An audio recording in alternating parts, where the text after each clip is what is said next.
बघा, मग हा लास्ट टाइमचा जो प्रॉब्लेम होता याच्यामध्ये आपल्याला टोटल 3 एलिमेंट दिलेले, 1 2 3 एलिमेंट. त्याच्यामधले खालचे 2 सपोर्ट जे आहेत, खालचे 2 सपोर्ट त्यातला एक फिक्स सपोर्ट होता, एक रोलर सपोर्ट होता. आणि हा जो वरचा पॉइंट आहे याच्यावरती तुम्हाला 2 फोर्स दिलेले, एक P1 आणि एक P2.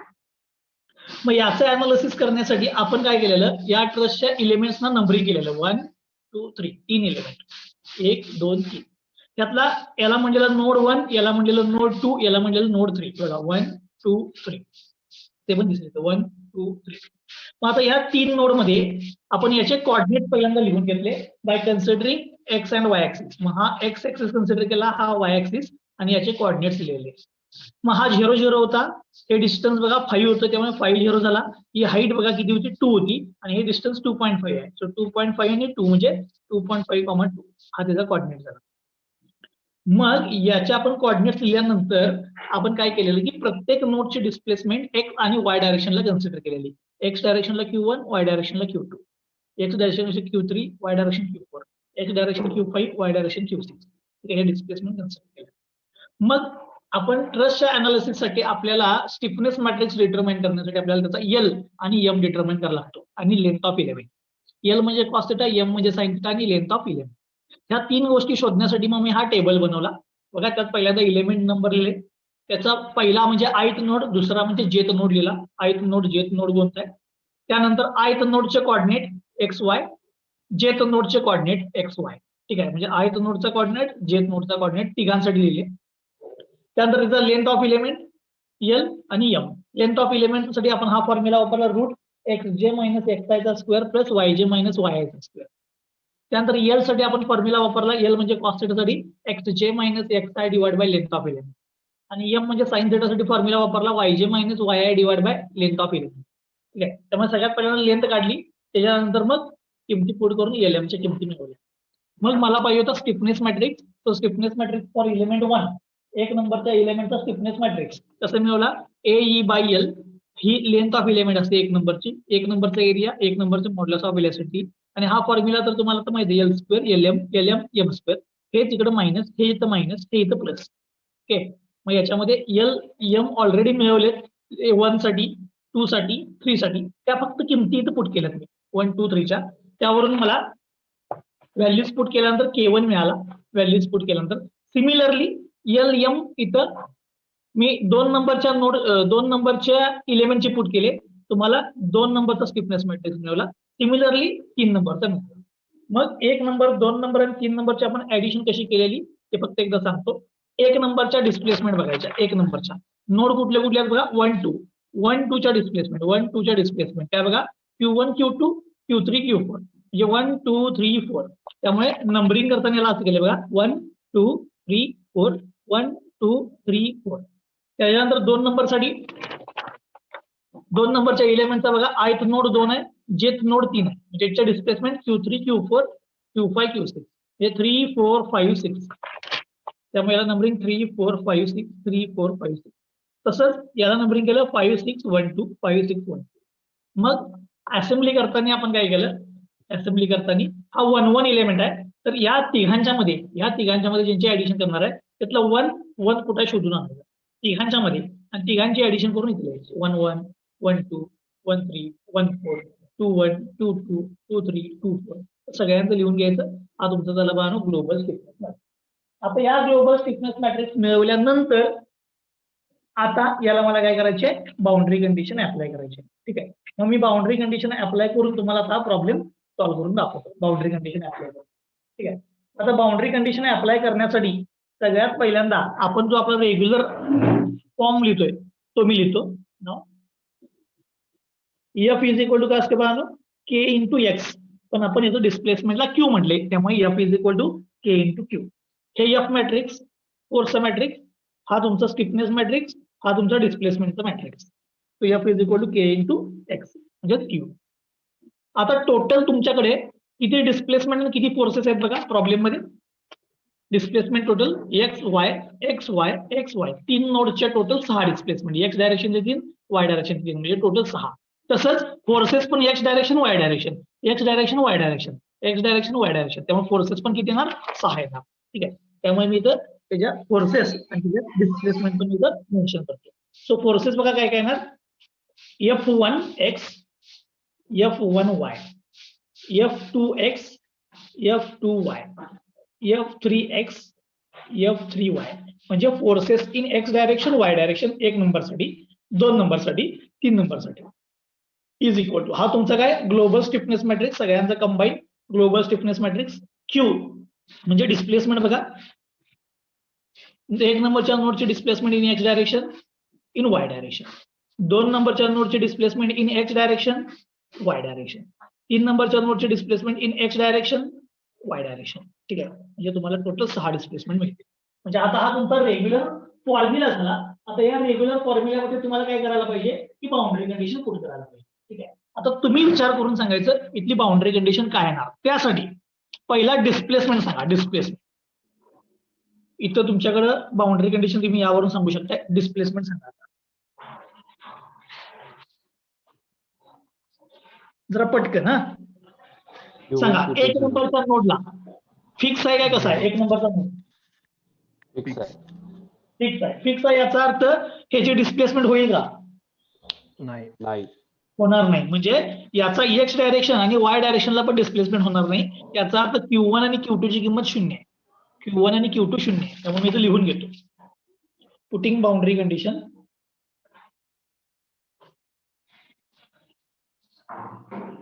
Q1 Q2 ची किंमत 0 आहे. आम्ही पुढे 0 लिहिणार आहे. अजून Q1 Q2 झाला. आता इथं सांगा 2 नंबरच्या नोडला. आता हा 2 नंबरच्या रोडला हा रोलर सपोर्ट आहे. याचा अर्थ हा रोलर फिरला की या डायरेक्शनला मूव्ह होऊ शकतो, एक्स डायरेक्शनला. पण तो वाय डायरेक्शनला मूव्ह होईल काय? रोलर सपोर्ट म्हणजे एकच डायरेक्शनची डिस्प्लेसमेंट असते. याचा अर्थ तो फक्त एक्स डायरेक्शनलाच मूव्ह होईल, वाय डायरेक्शनला मूव्ह होणार नाही. याचा अर्थ वाय डायरेक्शनला मूव्ह होणार नाही. याचा अर्थ वाय डायरेक्शनची डिस्प्लेसमेंट Q4 आहे. म्हणजे Q4 किती असायला पाहिजे? 0 असायला पाहिजे. त्यामुळे Q1, Q2 आणि Q4 या सगळ्या व्हॅल्यू 0 आहेत. ठीक आहे, हा डिस्प्लेसमेंट 0 आहे, हा रोलर सपोर्ट असल्यामुळे. आता कोणत्या कोणत्या डिस्प्लेसमेंट अननोन आहेत बघा. अननोन 2 नंबरच्या नोडची डिस्प्लेसमेंट इन एक्स डायरेक्शन माहित आहे का तुम्हाला? माहित नाही. म्हणजे Q3 हा अननोन आहे. Q3 ची किंमत तुम्हाला माहित नाही, अननोन आहे. ठीक आहे, तसंच इथे या 3 नंबरचा नोड हा तर फ्रीज आहे, ह्याला कुठं सपोर्ट नाही आहे. त्यामुळे हा एक्स डायरेक्शनला पण मूव्ह होईल आणि वाय डायरेक्शनला पण मूव्ह होईल. हे दोन्ही डायरेक्शनला मूव्ह होऊ शकतोय. याचा अर्थ त्याची डिस्प्लेसमेंट इन एक्स डायरेक्शन आणि त्याचे डिस्प्लेसमेंट इन वाय डायरेक्शन म्हणजे Q5 आणि Q6 हे दोन्ही पण अननोन आहेत.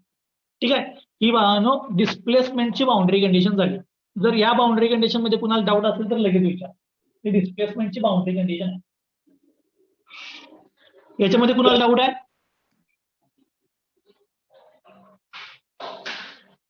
असेल तर पटकन. बाउंड्री कंडिशन परत सांगा फक्त. 1 नंबरचा नोड फिक्स आहे का मूव्ह होतोय? मूव्ह होतोय. मूव्ह कसा होईल? हे फिक्स आहे ना. सपोर्ट कुठला येऊ? सपोर्ट कुठला येऊ? हा फिक्स आहे. 2 नंबरचा रोलर सपोर्ट आहे काय? हा फिक्स आहे. याचा अर्थ तो मूव्ह होईल का? नाही. म्हणजे Q1 Q2 झिरो झाले. Q1 Q2 झिरो झाले, मूव्ह होऊ शकत नाही ना. हा मूव्ह होऊ शकत नाही. एक्स ला पण जाणार नाही, वाय ला पण जाणार नाही. म्हणजे Q1 Q2 झिरो आहे. ओके, आता 2 नंबरचा नोड सांग.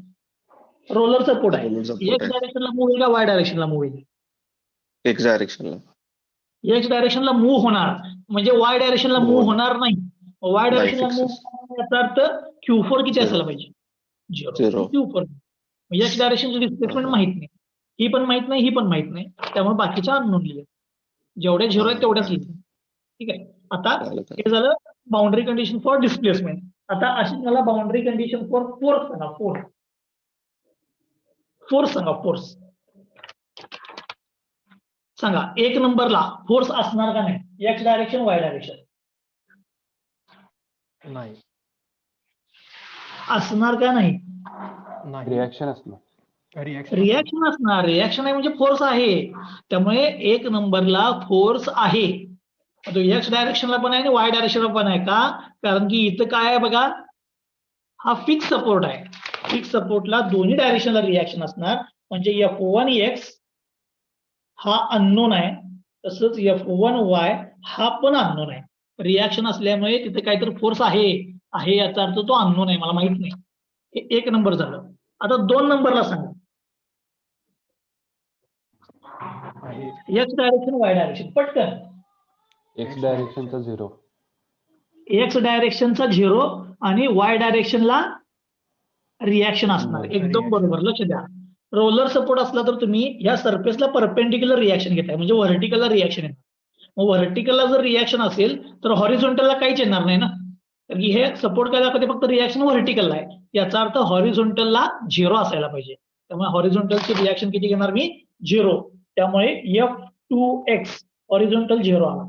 ठीक आहे. आणि F2y व्हर्टिकल डायरेक्शनला रिॲक्शन आहे पण ती मला माहित नाही. इथं रिॲक्शन आहे पण ती मला माहित नाही म्हणजे तो काय झाला? 0. F2y झाला 0. तसंच आता मला F3x सांगा किती येणार? F3x 3 नंबरचा x इथं बघा, 3 नंबरचा x हा इथं ऑलरेडी दिलेला आहे. किती आहे तो? P1. 3 नंबरला x डायरेक्शनला P1 दिलाय. P1 ची किंमत किती आहे बघा? 10 किलो न्यूटन. त्यामुळे मी इथे लिहितो 10 किलो न्यूटन. आता राईटला आहे का लेफ्टला एकदा बघा? राईटला आहे म्हणजे पॉझिटिव्ह. आता y सांगा F3y. F3y 3 नंबरचा y सांगा. y हा डाऊनवर्ड डायरेक्शनला आहे. डाऊनवर्ड डायरेक्शनला म्हणजे मायनस. ठीक आहे, मायनस 20 किलोमीटर. मी परत एकदा सांगतो बघा boundary condition.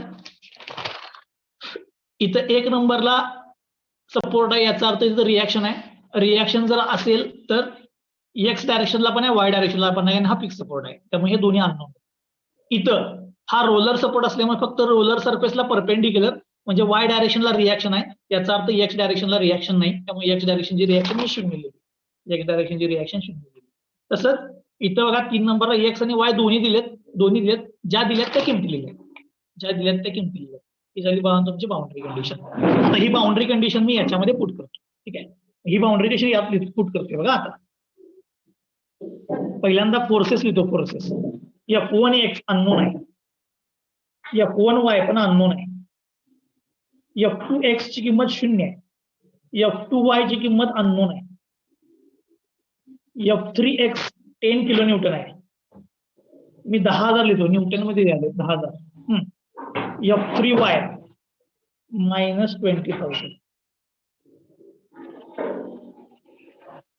Is equal to.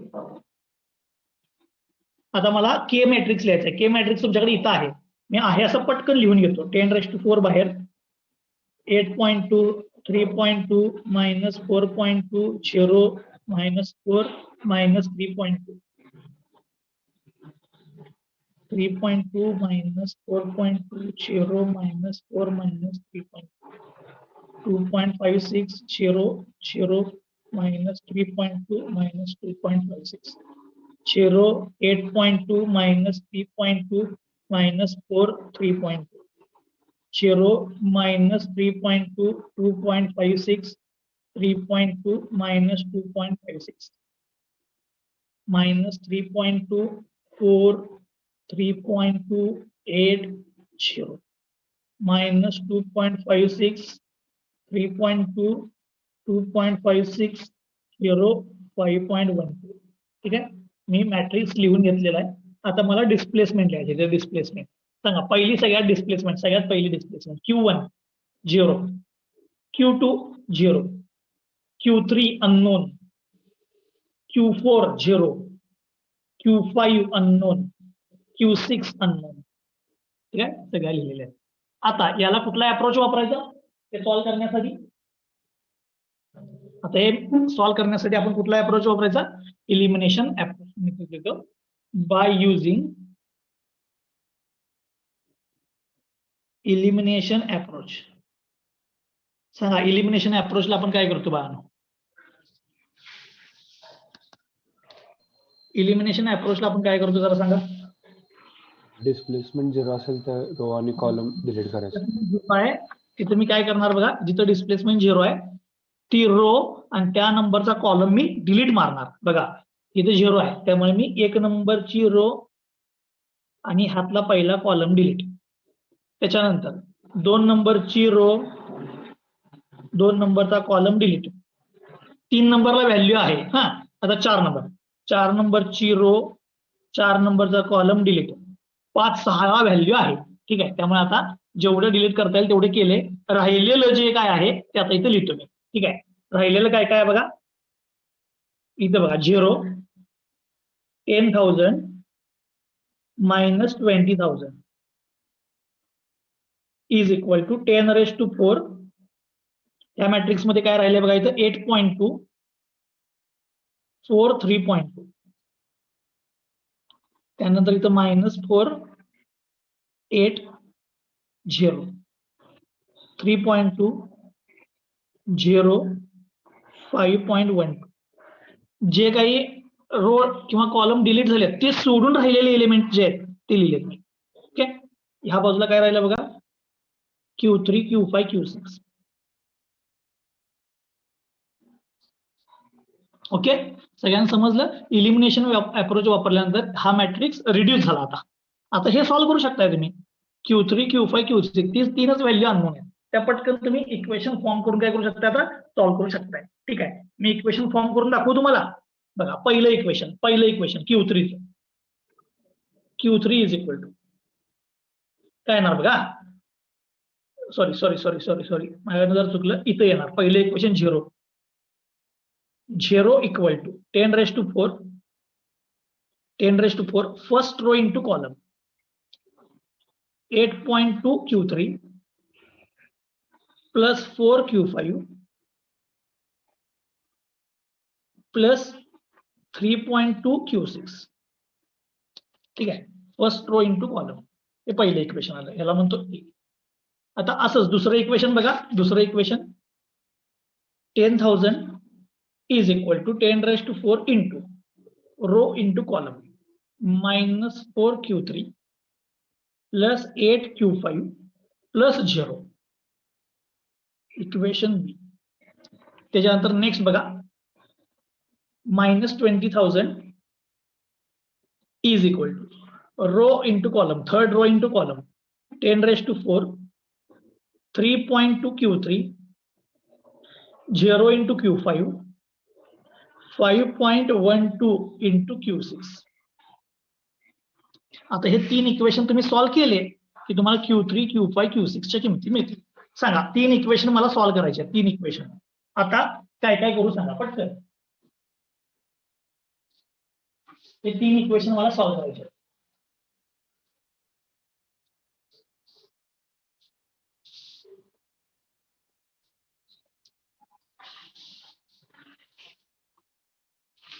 पटकन सांगा. हे बघा, ए बी याच्यामध्ये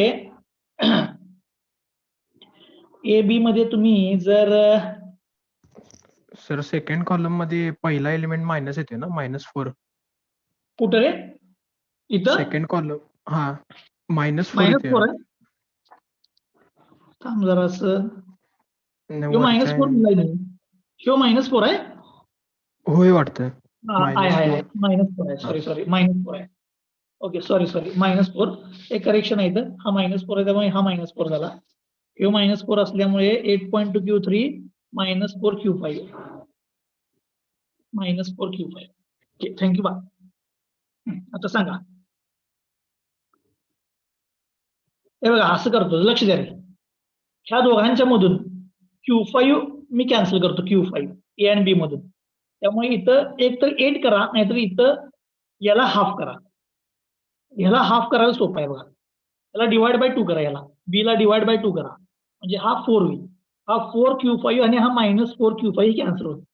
त्यामुळे इक्वेशन बी ला डिवाइड बाय 2 करा. ठीक आहे, so equation A plus equation B into half म्हणजे डिवाइड बाय 2. मी पहिला इक्वेशन ए लिहितो.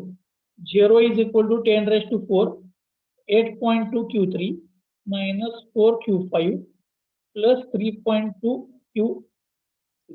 ठीक आहे, हे पहिला इक्वेशन ए लिहिलं. आता इक्वेशन बी डिवाइड बाय 2 करून लिहायचं, डिवाइड बाय 2 म्हणजे 10,000 डिवाइड बाय 2 5,000. 10⁻⁴ कॉमन आहे त्यामुळे तसंच राहणार. -4 डिवाइड बाय 2 म्हणजे -2 प्लस 8 डिवाइड बाय 2 म्हणजे 4. Q6 तर नाहीच आहे. सगळ्यांना समजलं काय केलं मी? या इक्वेशनला डिवाइड बाय 2 केलं. आता काय कॅन्सल होणार बघा? -4Q5 प्लस 4Q5 कॅन्सल झाला. बाकीचे ऍडिशन करून घ्या. हा 5000 कॉमनचा 10⁻⁴ तसाच राहणार. यांचे ऍडिशन किती होणार बघा? 8.2 - 2 म्हणजे 6.2 प्लस 3.2 Q6. हे जे नवीन इक्वेशन आले याला म्हणतो डी. जे नवीन इक्वेशन फॉर्म झाले याला म्हणतो डी. हे Q3 आणि Q6 मधलं आले बघा. Q3 Q6. आता तसंच इथे इक्वेशन सी बघा, सी हे पण Q3 Q6 मधलं आहे. त्यामुळे आता सी आणि डी मी सॉल्व्ह करू शकते. सी आणि डी. आता यातली कुठली तर एक व्हॅल्यू कॅन्सल करायची. सी आणि डी मधली कुठली तर एक व्हॅल्यू कॅन्सल करायची. एक तर Q3 कॅन्सल करा, नाही तर Q6 कॅन्सल करा. कुठलं कॅन्सल करू सांगा? Q3 का Q6? पटकन तुम्ही सांगा, मी ती करतो.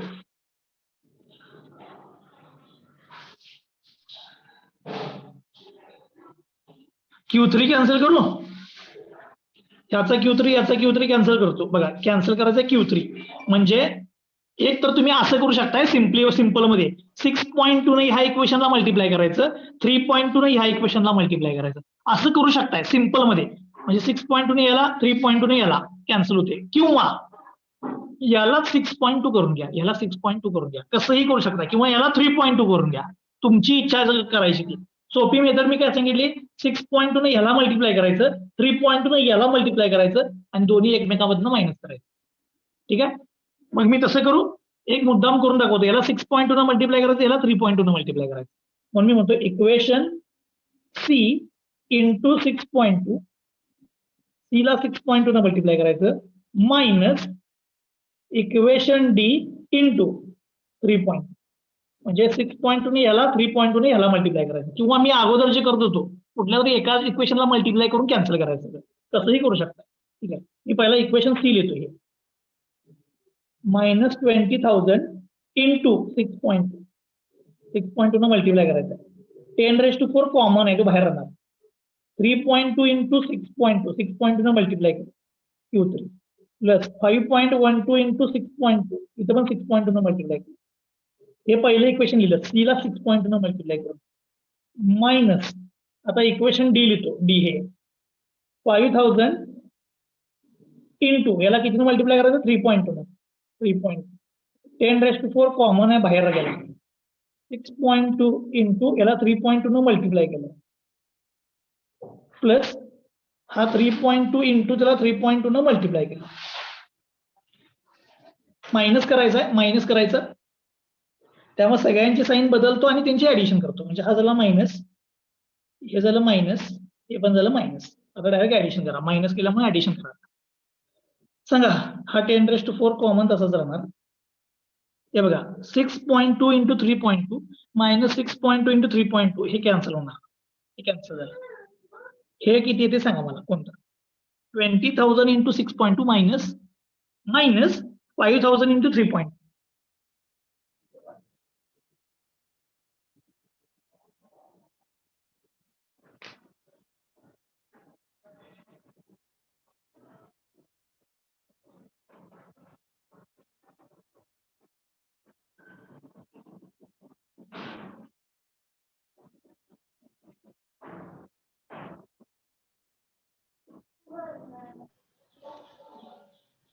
$140,000 किती? -140 3 times 0. -140 1 2 3 बरोबर आहे ना? हा बरोबर आहे. आता हे सांग 5.12 इंटू 6.2 मायनस 3.2 इंटू 3.2. 21.504. 21.504.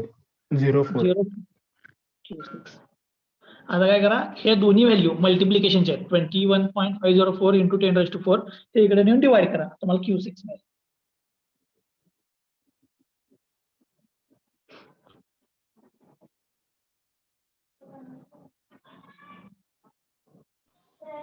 -0.651. मायनस 0.651. 651 बरोबर आहे ना? बरोबर. ओके, चला हा Q6 मिळाला. Q6 आता ही Q6 ची किंमत इथनं उचला, Q6 ची किंमत, आणि इक्वेशन डी मध्ये पुट करा. डी मध्ये तुम्हाला Q3 मिळेल. Q3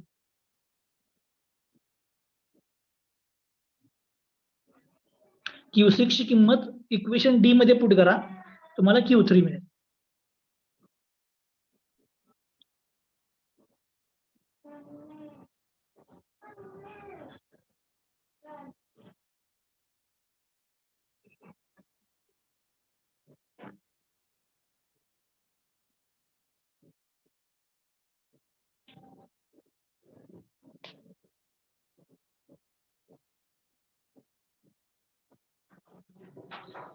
zero point 416.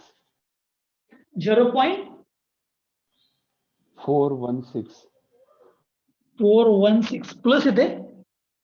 ओके, बरोबर आहे. Positive. 0.416. ओके, चला मला Q3 मिळाला, Q6 मिळाला. आता ही Q3 ची किंमत इक्वेशन बी मध्ये पुट करायचं. बी मध्ये Q3 ची किंमत तुम्हाला Q5 मिळेल. Q5 मिळेल. Q3 ची किंमत इथं पुट करा. ठीक आहे, तुम्हाला Q5 मिळेल.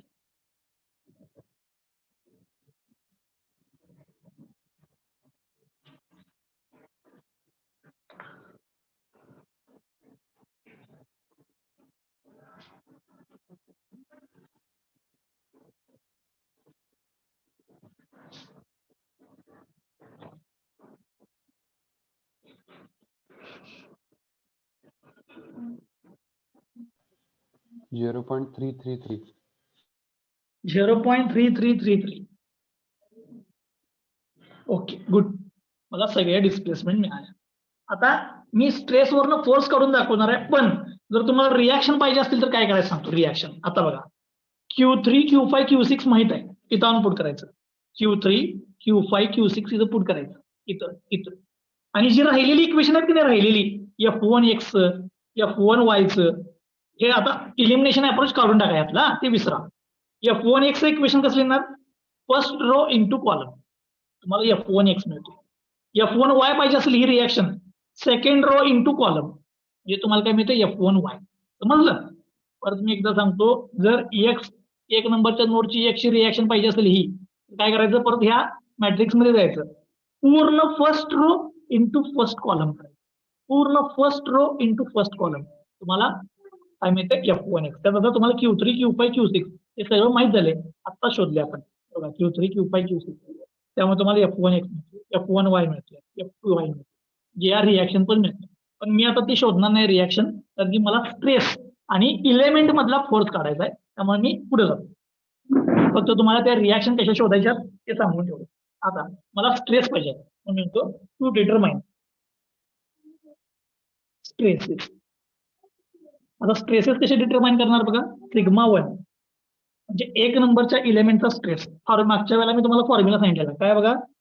Modulus of elasticity divide by length into minus L minus M L M into, आता एक नंबरच्या नोडच्या डिस्प्लेसमेंट इथं पाहिजे. एक नंबरच्या इलेमेंटच्या डिस्प्लेसमेंट बघा काय, हा एक नंबरचा इलेमेंट आहे, त्याच्या डिस्प्लेसमेंट काय बघा, Q1, Q2, Q3, Q4, Q1, Q2, Q3, Q4, Q1, Q2, Q3, Q4, एक नंबरच्या डिस्प्लेसमेंट. ओके, आता व्हॅल्यूज पुट करतो. E मॉड्युलस ऑफ इलॅस्टिसिटी किती आहे बघा, 210 into 10⁻³ divide by length of element, पहिल्याची लेंथ टेबल मध्ये जायचं. या पहिल्याची लेंथ इथे किती आहे बघा, 5 मीटर आहे. MM मध्ये करून घ्या, 5000 मीटरचे MM करून घेतो. मायनस एल, आता मायनस एल मायनस एम, एक नंबरचा हे बघा इथं आहे, L1 आहे, M 0 आहे, -1 0 1 0. आता ह्या व्हॅल्यू लिहितो, Q1, Q2, Q3, Q4. Q1 किती आहे बघा, Q1 आता आपण बाउंड्री कंडिशन लिहिली, त्यामुळे इथं बघा Q1 0, Q2 0, Q1 0, Q2 0. Q3 ची किंमत आता शोधली आपण, 0.416 आणि Q5 तर Q5 नाही तर Q4 आहे. Q4 ची किंमत किती आहे बघा इथं Q4 पण 0. Q4 पण 0. ओके, त्यामुळे सिग्मा 1 मी जरा इथे लिहितो आता इक्वेशन मल्टिप्लाय करून 210 into 10 raised to 3 divided by 5000 multiplication बघा रो इंटू कॉलम -1 into 0 म्हणजे 0 झाला. 0 into 0 म्हणजे 0 झाला.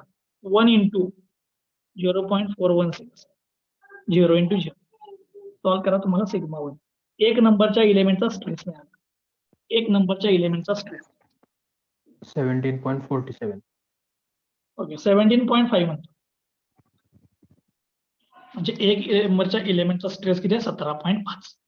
समजलं, सोपा आहे एकदम स्ट्रेस शोधायला. आता एक नंबरचा फोर्स काढायचा असेल एक नंबरच्या इलेमेंटचा फोर्स आता तो दाखवतो. फोर्स इन इलेमेंट 1 परत एकदा सांगतो ही रिॲक्शन नाही आहे. तो जो एक नंबरचा इलेमेंट आहे हा हॉरिझॉन्टल ह्याच्यामधला फोर्स हॉरिझॉन्टल डायरेक्शनचा फोर्स जर पाहिजे असेल तर तो कसा काढायचा एफ एक नंबरच्या इलेमेंटचा आहे ना म्हणजे 1 एक नंबरच्या इलेमेंटचा force is equal to stress is equal to काय असतं रे force divide by area. Force is equal to काय येणार स्ट्रेस इंटू एरिया. त्यामुळे एक नंबरच्या इलेमेंटचा फोर्स इज इक्वल टू एक नंबरचा स्ट्रेस इंटू त्याचा एरिया. एक नंबरचा स्ट्रेस आत्ता शोधला आपण 17.5 इंटू त्याचा एरिया. आता एक नंबरच्या इलेमेंटचा एरिया दिला असेल बघा area of each element cross section area दिलाय 1000 त्यामुळे याला मी 1000 न मल्टिप्लाय करतो फोर्स मिळेल 17.5 kilo Newton.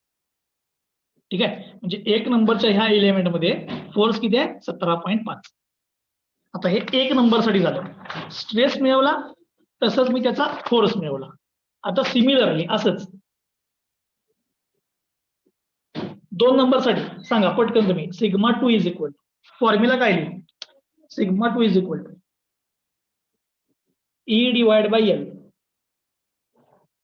Minus L minus M L M. इथं डिस्प्लेसमेंट काय येणार 2 नंबरच्या येणार 2 नंबरच्या डिस्प्लेसमेंट इथे या हा 2 नंबरचा एलिमेंट आहे. इथली डिस्प्लेसमेंट बघा तुम्ही काय घेतल्या Q3 Q4 आणि इथली काय घेतली बघा Q5 Q6 म्हणजे 2 नंबरच्या एलिमेंटची Q3 Q4 Q5 Q6 Q3 Q4 Q5 Q6 सगळ्या व्हॅल्यूज पुट करतो. E आहे 210 इंटू 10 रेज टू 3. त्यानंतर 2 नंबरची लेंथ इथं या टेबलमध्ये 2 नंबरची लेंथ 3.2 मीटर आहे. MM मध्ये करा 3200 minus L minus M L बघा आता L मायनस 0.78 आहे त्याचा मायनस केला की तो प्लस होणार मायनस मायनस प्लस झाला. मायनस M बघा हा प्लस आहे तो मायनस होणार मायनस 0.62 L 0.78 मायनस M 0.62. आता डिस्प्लेसमेंट बघा displacement Q3 Q4 Q5 Q6 हा आता शोधलेत आपण Q3 बघा इथे 0.416 Q3 0.416 Q4 ची किंमत 0 आहे ती आपण बाउंड्री कंडिशन लिहिलेली Q4 ची किंमत 0 आहे बघा इथे Q4 0. आता Q5 आपण शोधली होती 0.3333 Q6 मायनस 0.651 मायनस 0.651. आता हे सॉल्व्ह केलं की तुम्हाला 2 नंबरचा स्ट्रेस मिळतो. सो मी जर असं लिहितो 210 into 10 raise to 3 divide by 3200 multiplication बघा रो इंटू कॉलम 0.78 इंटू 0.416 हे दुसरी व्हॅल्यू केली की 0 येणार बघा इथं 0 असल्यामुळे. तिसरी मायनस 0.78 इंटू 0.3333 त्यानंतर नेक्स्ट बघा मायनस 0.625 इंटू 0.651 मायनस इथं असल्यामुळे डायरेक्ट मायनस केले. सॉल्व्ह करा तुम्हाला 2 नंबरचा स्ट्रेस मिळेल. सॉल्व्ह केले की 2 नंबरचा स्ट्रेस.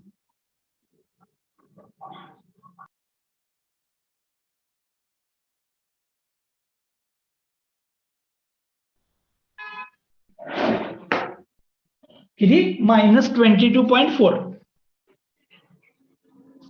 आता हे मायनस आहे ना, याचा अर्थ काय, कॉम्प्रेसिव्ह स्ट्रेस आहे. म्हणजे 2 नंबर मधला जो स्ट्रेस आहे, सॉरी इकडे या, 2 नंबरच्या इलेमेंट मधला स्ट्रेस, याच्यामधला हा स्ट्रेस कसा आहे, कॉम्प्रेसिव्ह आहे. 2 नंबर मधला स्ट्रेस कॉम्प्रेसिव्ह आहे. मायनस म्हणजे कॉम्प्रेसिव्ह. चलो आता असंच याच्यावरून फोर्स काढूया. फोर्स इन इलेमेंट 2 मधला फोर्स बघा. फोर्स आता स्ट्रेस कॉम्प्रेसिव्ह आहे कळलं, म्हणजे फोर्सच्या वेळेला ते काय मायनसच घ्यायला पाहिजे असं नाही. ठीक आहे, फोर्स पण कॉम्प्रेसिव्हच येणार आहे. ठीक आहे, त्यामुळे force F2 is equal to काय येणार बघा, stress into area. Stress 22.4 into area प्रत्येकाचा 1000 दिलाय, म्हणजे 22.4 किलो न्यूटन 2 नंबरचा फोर्स मिळाला. आता फक्त हे स्ट्रेस कॉम्प्रेसिव्ह आहे, मुद्दाम इथं ब्रॅकेटमध्ये लिहून ठेव, म्हणजे हा फोर्स पण कॉम्प्रेसिव्हच असणार. फोर्स पण कॉम्प्रेसिव्हच असणार. आता सिमिलरली असंच तुम्ही 3 नंबरला काय लिहू सांगा. 3 नंबरला सिग्मा 3 इज इक्वल काय येणार, E length of element minus L minus M L M. इथं सांगा क्यू काय लिहू, क्यू 3 नंबर साठी पाहिजे ना. 3 नंबर इथे या, किंवा 3 नंबर आहे. 3 नंबर मधला पहिला नोड 3 आहे, मग 1 आहे, म्हणजे इथला पहिल्यांदा यायला पाहिजे, मग इथला यायला पाहिजे. म्हणजे काय, Q5 Q6 Q5 Q6 त्याच्यानंतर काय येणार 1 2 5 6 1 2. त्यामुळे इथे ना Q5 Q6 1 2. Okay, Q5 Q6 1 2. सगळ्या किमती पुट केल्या की तुम्हाला सिग्मा 3 मिळेल. मी आता सगळ्या किमती पुट करत बसत नाही, आता तुम्हाला मी 3 सोडवून दाखवलेत. डायरेक्ट मी याचा आन्सर लिहितो. सिग्मा 3 मायनस 9.6, म्हणजे हा पण कॉम्प्रेसिव्ह येते. ठीक आहे, आणि जर फोर्स पाहिजे असेल, फोर्स तर sorry force is equal to काय, stress into area. Stress 9.6 into area 1000, म्हणजेच 9.6 किलो न्यूटन हा त्याचा फोर्स आहे. आता इथं मायनस का लिहिलं नाही, कारण की इथं ऑलरेडी आपण मेन्शन केले हा कॉम्प्रेसिव्ह आहे. ओके, आता मला फोर्सेस मिळाले. आता मला अनालिसिस मध्ये जर समजा कोणी स्ट्रेनची किंमत विचारली, स्ट्रेस तर मिळाले सिग्मा 1 सिग्मा 2 सिग्मा 3, त्या इलेमेंटचे फोर्सेस पण मिळाले. जर स्ट्रेन विचारलं तर कसं काढणार स्ट्रेन, 1 नंबर मधला स्ट्रेन सांगा असं म्हटलं तर कसं काढणार. Strain in 1 is equal to, strain is equal to काय असतं रे, स्ट्रेस इज इक्वल टू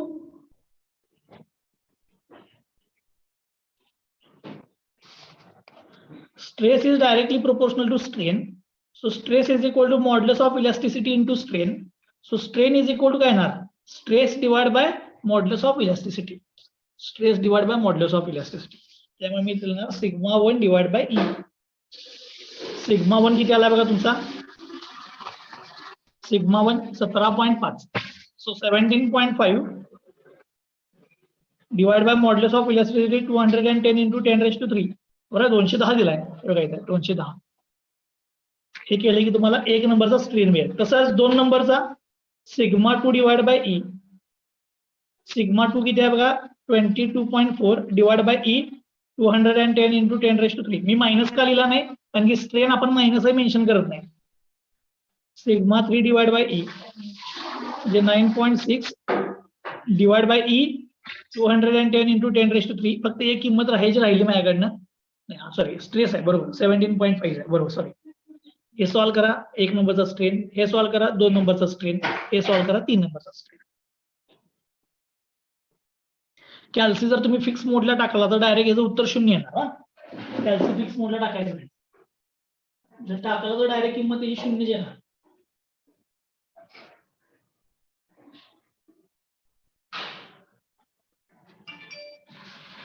सांगा किती येते.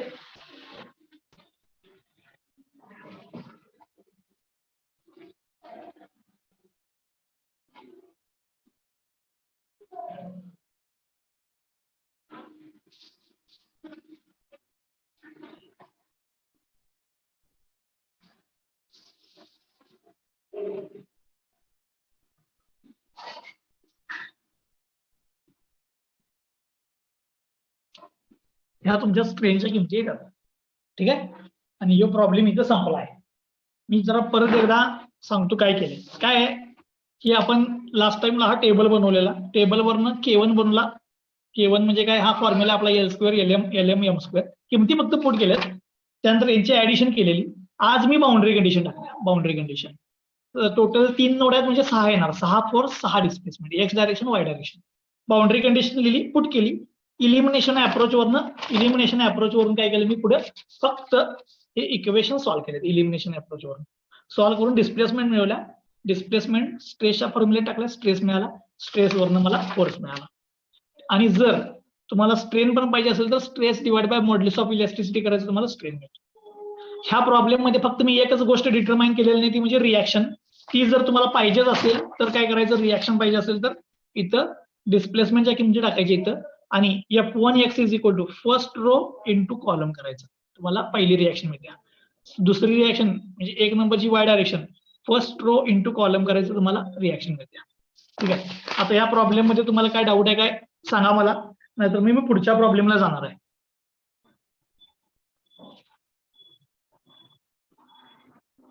या प्रॉब्लेम मध्ये काय डाऊट आहे?